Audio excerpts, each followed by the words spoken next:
আন্তর্জাতিক শ্রমিক সমিতি দিবস উপলক্ষে শ্রমিক অধিকার ও বর্তমান পরিস্থিতি নিয়ে আগরতলা প্রেস ক্লাবে অনুষ্ঠিত হলো একটি আলোচনা সভা। ইউনাইটেড ফোরাম অফ ব্যাংক ইউনিয়নসের উদ্যোগে আগরতলা প্রেস ক্লাবে আয়োজিত হয় এই আলোচনা সভা। শ্রমিকদের অধিকার, কর্মপরিবেশ এবং ভবিষ্যৎ চ্যালেঞ্জ নিয়ে বিশদ আলোচনা হয় অনুষ্ঠানে।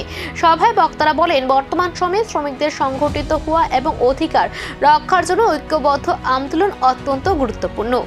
আপনারা সবাই জানেন, আজকে সারা বিশ্বের শ্রমিকদের একটা ইম্পর্টেন্ট দিন, একটা গুরুত্বপূর্ণ দিবস।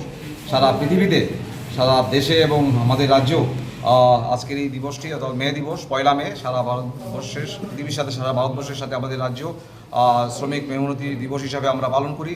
তারই অঙ্গ হিসাবে প্রত্যেকবারের মতো এবারও United forum of bank employees Tripura রাজ্য কমিটির ডাকে আমরা আজকের এই প্রেস ক্লাবের নিচতলায় ফ্লোরে আমরা আজকে মিলিত হয়েছি। ইউনাইটেড ফোরামের ডাকে সমস্ত ব্যাংক কর্মচারী আধিকারিকরা এখানে মিলিত হয়েছেন।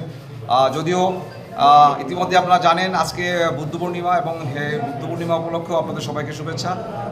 আমাদের আগে এই 2018 সালের আগ পর্যন্ত এই মে দিবস উদযাপনের জন্য শ্রমিক দিবস হিসাবে সরকারিভাবে ছুটি থাকতো, কিন্তু 2018 সাল থেকে এই মে দিবসের ছুটিটা বন্ধ করে দেওয়া হয়েছে। সেটার কারণ হয়তো সরকারি খুব ভালো বলতে পারবে। এই মে দিবসটা হচ্ছে শ্রমিকদের দিবস। আমরা জানি 1886 সালে আমেরিকাতে অসংখ্য শ্রমিকরা যারা মালিকের বিরুদ্ধে লড়াই করেছিলেন তাদেরকে হত্যা করা হয়েছে। তারপরে 1900 শ্রমিক সংহতির বার্তা নিয়ে আলোচনা সভা শেষ হয়ে ভবিষ্যতে এমন উদ্যোগ অব্যাহত থাকবে বলে জানান আয়োজকরা।